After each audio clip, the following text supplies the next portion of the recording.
नमस्कार शेतकरी मित्रांनो, स्वागत आहे सर्वांचं ग्रीन गोल्ड ॲग्री आपल्या मराठी यूट्यूब चॅनलमध्ये।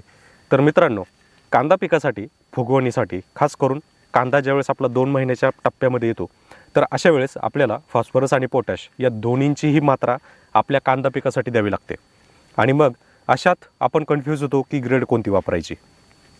तर कांदा पिकासाठी फुगवण झाली पाहिजे, दांडाही व्यवस्थित झाला पाहिजे, मानेमध्ये चांगल्या प्रकारे वाढ झाली पाहिजे आणि त्यासोबतच एकंदरीत फॉस्फरस आणि पोटॅश या दोन्हींचीही कमतरता आपल्या प्लॉटमध्ये जाणवली नाही पाहिजे। याच्यासाठी कोणकोणत्या ग्रेड मार्केटमध्ये अवेलेबल आहेत त्या मी तुम्हाला सांगणार आहे। आणि ज्या ग्रेड मी तुम्हाला सांगणार आहे या फक्त थोड्याशा चांगल्या ग्रेड आहेत, म्हणजे जास्त आपण त्यांचं नाव ऐकून आहोत अशा ग्रेड मी तुम्हाला सांगणार आहे। मुळात मार्केटमध्ये एवढ्या भयंकर ग्रेड आहेत की तुम्ही त्याचा विचारही करू शकत नाहीत। सुरुवातीला जवळजवळ 160 ग्रेड आपल्याला पाहायला मिळाल्या, त्याच्यानंतर बऱ्याच कंपन्यांनी याच्यामध्ये वेगवेगळे बदल करून किंवा वेगवेगळ्या ग्रेड तयार करून आज तो आकडा जवळजवळ 200च्या आसपास आहे। पण तरीसुद्धा मी तुम्हाला काही ठराविकच सांगणार आहे, फार जास्त काही सांगणार नाही आहे।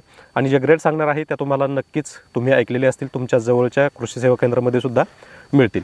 तर याच ग्रेड संबंधी आज आपण सगळी माहिती पाहणार आहोत। तर जे शेतकरी आपल्या ग्रीन गोल्ड ॲग्री चॅनलवर नवीन असतील त्यांनी चॅनलला सबस्क्राईब करा, सोबत नोटिफिकेशन बेल प्रेस करा, म्हणजे आलेल्या व्हिडिओचं नोटिफिकेशन तुम्हाला मिळेल। तर मित्रांनो, फॉस्फरस आणि पोटॅश हे दोनही घटक आपल्या कांदा पिकासाठी अतिशय महत्त्वाचे आहेत।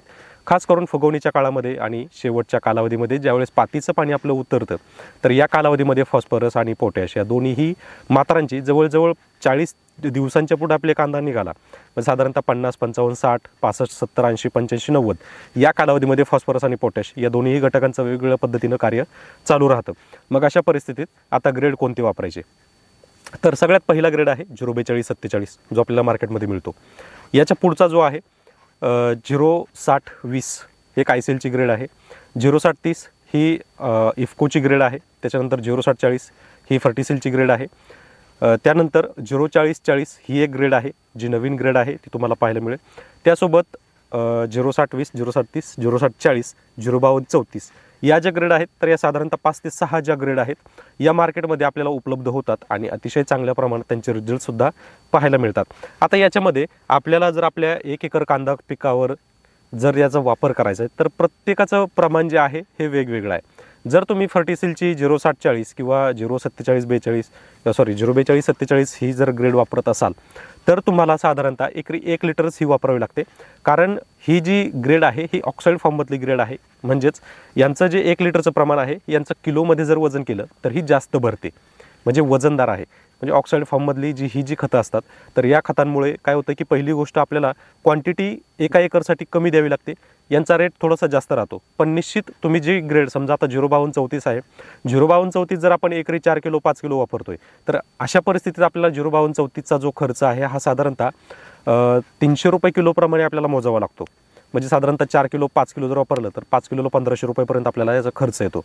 पण तो जर आपण फर्टिसिलचा वापरला तर एकच लिटर आपल्याला ती वापरायची असते आणि साधारणतः 1100, 1200, 1300 रुपयेपर्यंत ही ग्रेड मिळून जाते।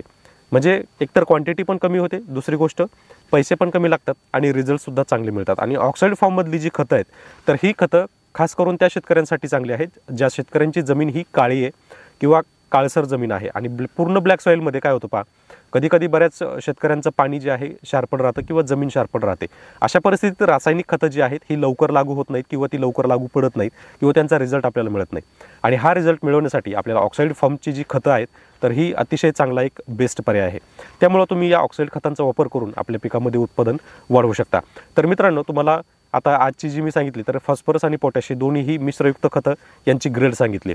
तुम्हाला आणखी कोणती ग्रेड पाहिजे ती नक्की सांगा।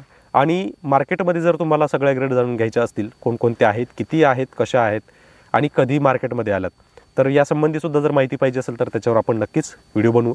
आणि कांदा पिकामध्ये जर तुम्हाला काही अडचण येत असेल तर नक्की कळवा। धन्यवाद।